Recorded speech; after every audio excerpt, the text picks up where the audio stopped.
Like many viewers, you're probably wondering what's in my camera bag. Not because you need to know what to put in your bag, but because you're quietly questioning the sanity behind all my decisions, which my wife's been doing for years. So today, I'm going to unzip my camera bag to show you 16 key elements that I travel with, and exactly why they've earned a place in my camera bag. No fluff, no gimmicks, just gear that's proven itself. And if you enjoy organized voyeurism disguised as useful content, then go ahead and punch that subscribe button. It helps this channel grow, so I don't have to go outside and get a real job.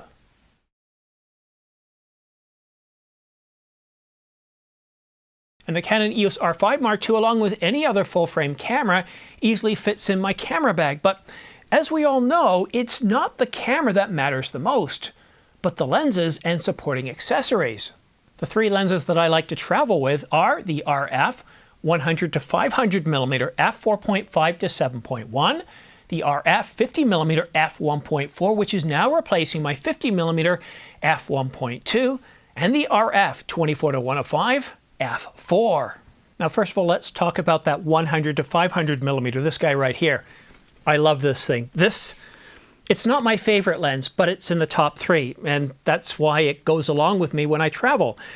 It's not every scenario that you're going to need the 100 to 500 mm, but if you're shooting anything further away, or you want to take something like a bird that's not too far away, but you want to bring it in really close, the 100 to 500 mm is one of my favorites. I can't think of a lens that does a better job.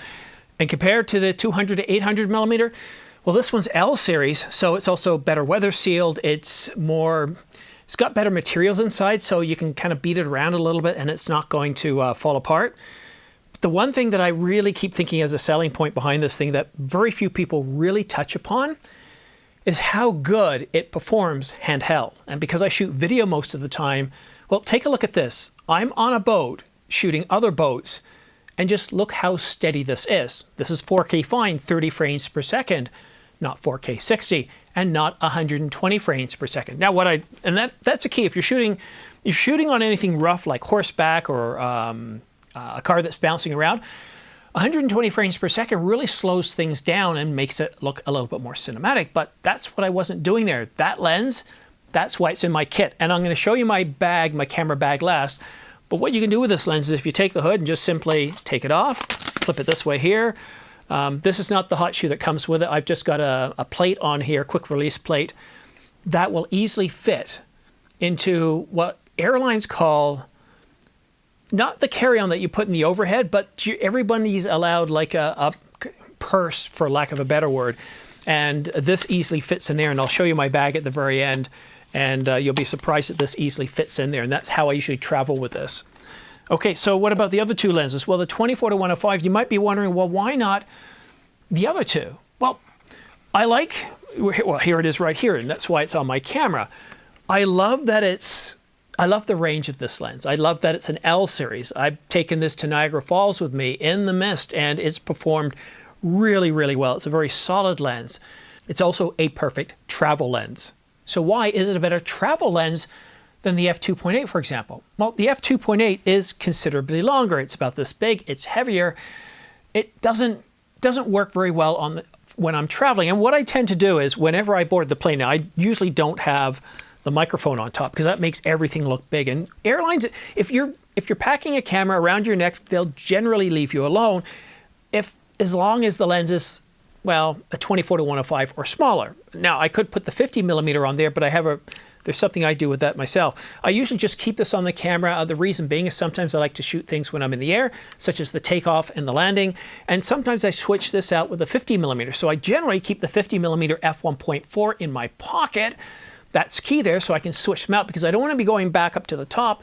It can be a little bit frustrating. Things can fall out, and generally you don't want to be able to do that. So I generally keep this guy, and again, with the lens hood collapsed, you know, it's a pretty small lens. And you know what? Where's my lens hood, or a lens cap for this thing?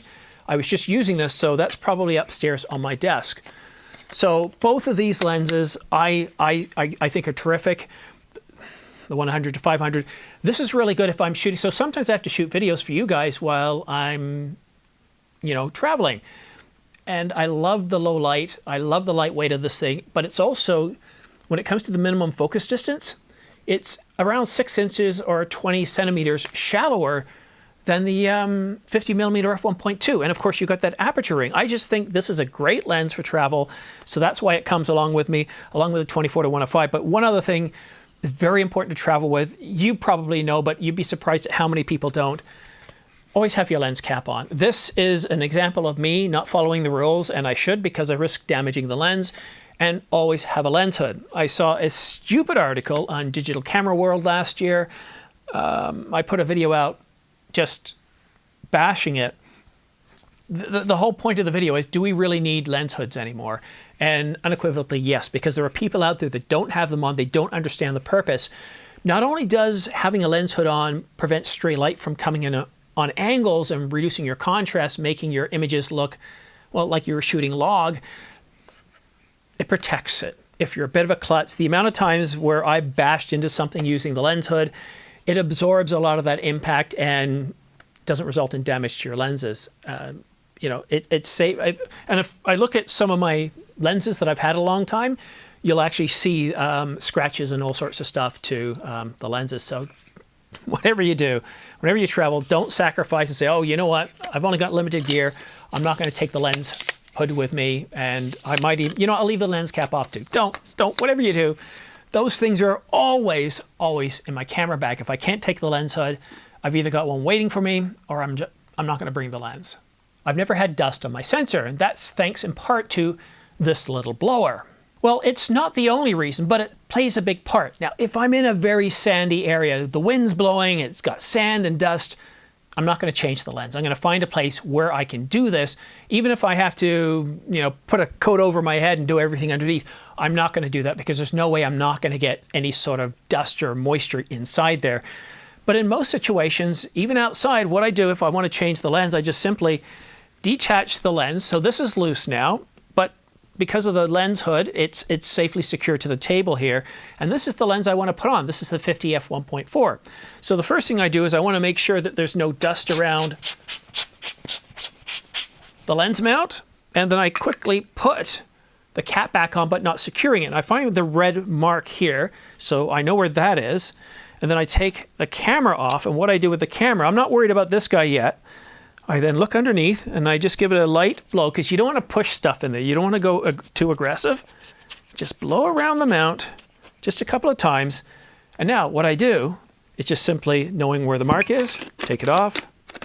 And it should be pretty quick, but I think I should wear my glasses because I can't see now where it is. Hold on. There we go. That would have been a whole lot quicker if I had been wearing my glasses because I couldn't see the red mark on the lens mount and the camera mount. But there we go, it's connected. And what I do with the other lens is just simply go like this. Clean any dust off that might be there. And even without my glasses, I know that's going to take care of it. Secure the lens cap. And then the next time I go to put that one on, I know it's most likely dust free.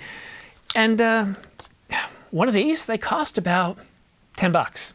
I mean, that's about it. You can see them for less.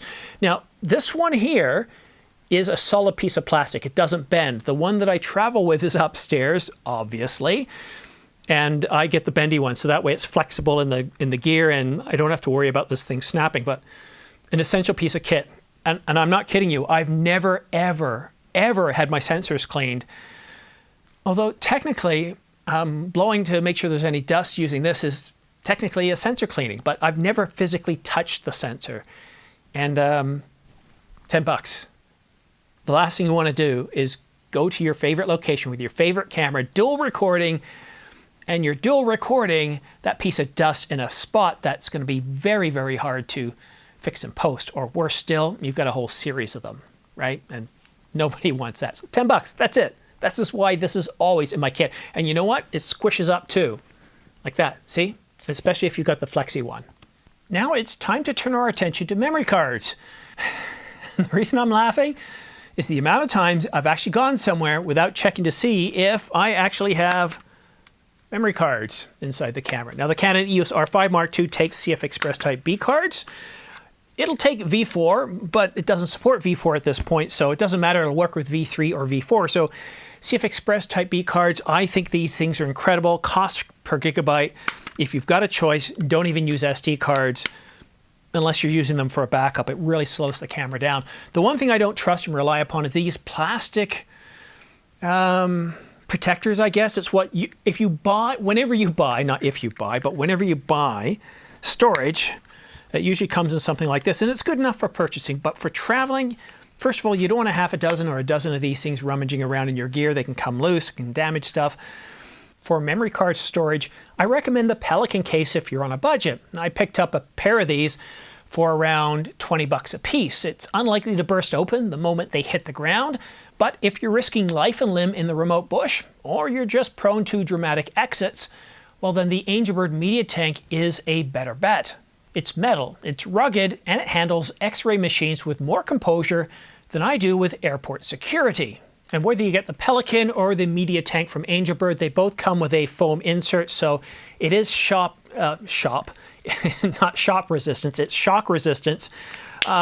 Generally, I just keep these guys for local stuff. This is the way I store, because I've probably got a couple of dozen CF Express cards. This is how I store them in the house. It's more than adequate for storing them locally. And when I travel, if I'm traveling on a plane anywhere where I'm going to be in a remote, rugged environment, I love these. I mean, you can just bash them on stuff. I don't know what it's made of. It's probably I would say aluminium, because it's quite light. And I like aluminium because if you bump into anything, it absorbs by denting, it absorbs the energy, so it protects what's inside. And I've never had an issue with either of these, but this does have a nice lock on there. It's a metal lock, and if you can hear this, you know, your gear's protected. But what about other storage types like SSDs? Well, I do keep those in my camera bag as well. Angelbird just recently released the Angelbird Card Reader PKT. I just love this little thing as it doubles as an SSD. So it's both a card reader and an SSD at the same time. One less cable, one less headache. Since I shoot an awful lot of 4K fine, I go through storage at an alarmingly fast but predictable rate, kind of like hotel Wi-Fi or my mobile data plan. So that's why I also carry the Angelbird SSD to Go PKT. This is a 4 terabyte. Sorry, yeah, 4 terabyte. I was almost going to say 4 gigabyte. Look at the size of these things. Now they're both actually the same size. You know, you can see them sandwiched like this, and to put it in the palm of my hand, so the autofocus works, I'm going to bring it back here. Look at the size of that. It's really, really tiny. It's very lightweight. It's made of metal, and the cables are interchangeable between the two units. So if I can find the hole here without my glasses. So there we go. So it works in the PKT SSD to Go, as well as the Angelbird Card Reader PKT. So what's the difference between them? Well, if you treat them as just an SSD, there really is no difference.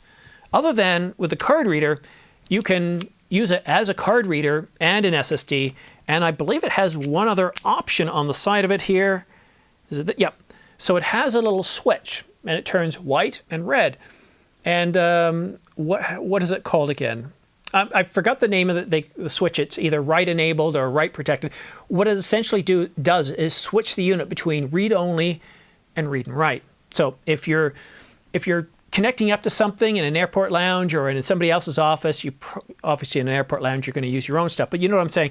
If you connect it up, you can put it in read-only mode, and you don't have to worry about viruses or anything else getting onto it. So that's really, really nice. I mean, I just love the size of these things. They're so tiny. They're lightweight. It's easy to throw them in your camera bag. And this cable here, I was told they spent so much time researching this. Roll it up. You can either toss it in your pocket in your camera bag. It's not going to take up much space. I would caution you about putting it in your pocket because it's so lightweight. You might forget it's there and then put it in the wash. And the last time I checked, these things aren't guaranteed for going through the wash cycle or probably the dry cycle either. So yeah, I haven't traveled with these before. I'm traveling in a couple of weeks. And these things work perfectly well in the office. I'm really excited to try these. In the past, I travel with SSDs, which I don't have with me here, but they're about this size. And I have to be a lot more careful with them because the Samsung Evo or the, what's the Pro one that I use? They're great for the office, they're great inside your computer, but they're not in any way ruggedized like these Angelbird SSD to go PKT and the Angelbird card reader PKT. Batteries make everything work, so make sure you take at least a pair of them with you. I usually take 3 or 4 of these things with me when traveling to far off places like English Bay. And to make sure that you keep your plane in the air, always make sure you've got one of these on the battery. Do I have any here? I've got a few here. So this is the LPE6P battery that we keep hearing about. Great for the R5C, but not working so well in the R5 II. What I always do is I never travel without clipping them on. Now, they generally stay on quite well, but I also put a rubber band around it because planes can get a little bumpy. The last thing you want to do is put these in your pocket with a bunch of change. You see these 2 connector points? If that circuit is closed for long enough, these things will ignite. So for the love of everybody on the plane, including yourself, I always recommend having these things attached or inside the units. The airlines really like it when they're plugged into something. But then again, I hear them sometimes saying, no, they want them separate, and they don't want them in the luggage, in the belly of the plane. You're supposed to carry them on the plane with you. And yeah, no, going back to how many I actually take with me, I generally take 3 or 4. Now, some of you might be asking, well, what about the battery grip? Do you take that with you? I don't. I kind of wish I could. And you know what? I might put, this time around, I might put it in the checked luggage. But the problem I'm worried about is this piece that sticks out. If things get a little bumpy, this could get broken off. And really, I like to travel light when I'm remote. It's not hard to switch out batteries. Sure, there might be a situation where you're recording, you're running low on battery power, and you don't want to have to switch out. Well, then bring the battery grip. But it takes up a lot of space and you need to protect it. So going in the carry-on or even the carry-on luggage, it's not something I've tried myself. I just generally take 3 or 4 batteries and I'm usually covered. And of course, don't forget to bring along a battery charger. Now, many cameras like the R5 Mark II allow you to charge them through your computer. And I've done that because I've forgotten these before. But what usually happens is you're limited in what you can do in the amount of time it takes to charge them up. Just simply popping out the battery and putting in a new battery, well, that's quick and dirty and it's easy. It doesn't take you much time. And meanwhile, the other batteries are charging while you're still using it. You can also take a power bank along with you so that you can even charge these remotely. I like the LPE6P battery, but a lot of people are having problems with the R5 II, but it's the latest battery that we have. I personally don't have any issues with the R5 II and the LPE6P batteries, and that's regardless of whether I'm shooting, what temperatures have, down to minus 18 C or minus 1 Fahrenheit, and I've shot up to about 80, low 80s, because I got this last August, and here in Canada, it really wasn't that hot, so I haven't really tested it out in the heat. No, Vancouver's not very hot either. So that's my overly long, elongated rant on batteries, but it's my channel and I can do that. And that's why I have the chapters down below. So if I start getting a little bit long-winded, just, go to the next chapter.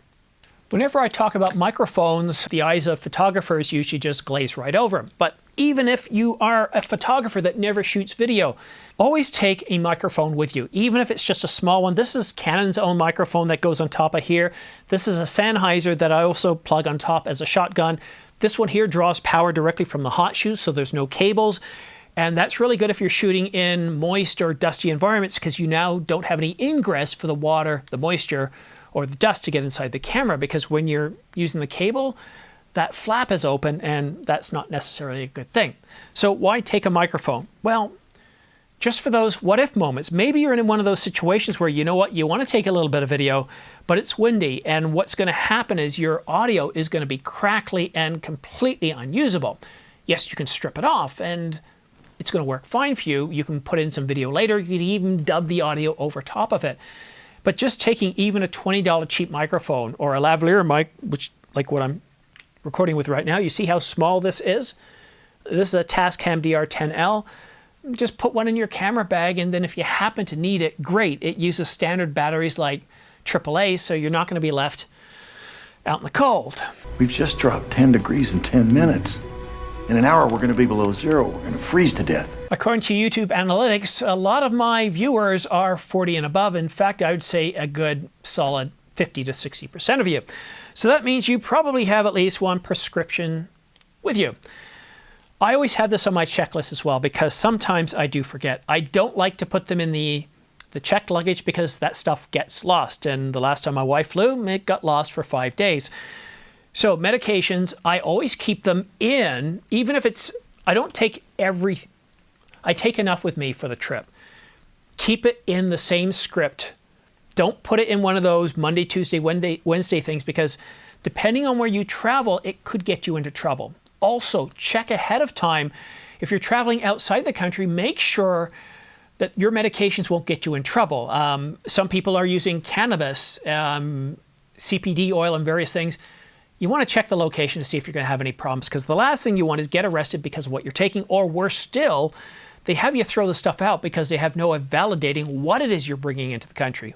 Or, just as bad, they pull all your luggage, they examine everything, and by the time they're finished doing that, you've missed your flight. So if you do have to take medication, definitely use the script it came in so they can check it, and you should be safe. And just, check the destination. Oh, and don't forget some lip balm too, especially if you're traveling to cold or dry climates.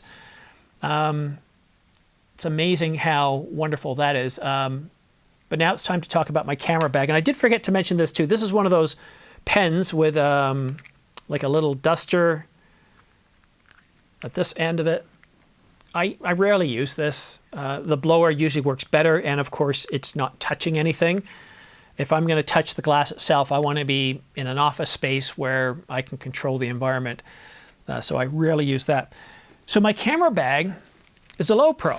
Now this, I don't know how old it is. It's probably at least 20 years old. It could be longer, maybe 30, or maybe it's only 15. I don't know.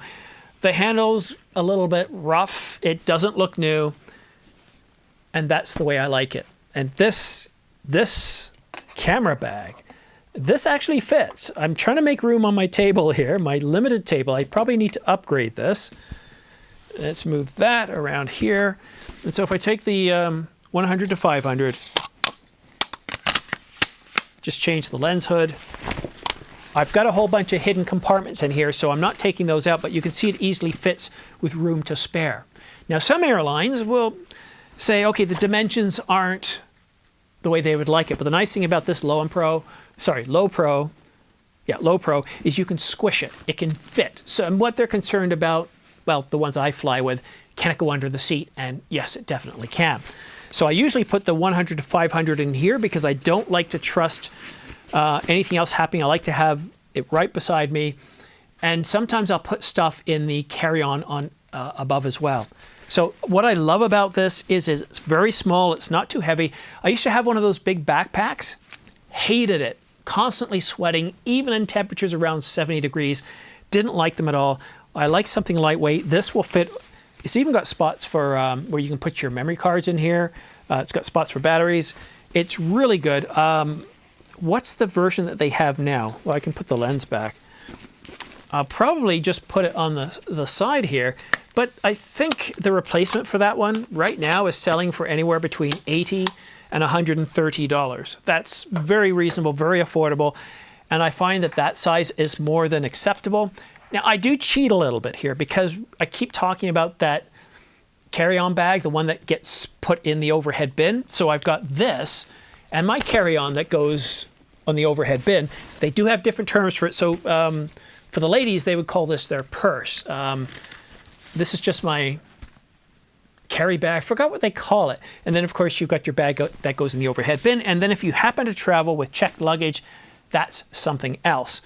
So what I will do, it's over there. I have a gimbal, and if I take the suitcase, it's going to go in the gimbal. I could put that in my carry-on luggage, but the problem with that is it takes up a lot of space for clothing and other things and make things a little bit tight. So I can actually take more gear with me on travel. I never check anything, never ever check anything. It's just not worth the risk. And then when I'm at my location, okay, what am I filming today? Am I going to Grouse Mountain, for example, where there could be wildlife? Okay, so I definitely want to take the 100 to 500 millimeter and the 24 to 105. The 50, don't need that. That can stay at my base camp. Now, what if I'm shooting a video and it's early morning? Well, then I'll probably take the 50 millimeter f1.4. I'll go out to the beach, find some spot, and it's perfect. It allows me to dial in the exposure, giving you guys a taste of the location that I'm at, as well as giving me, well, the look that I'm looking for.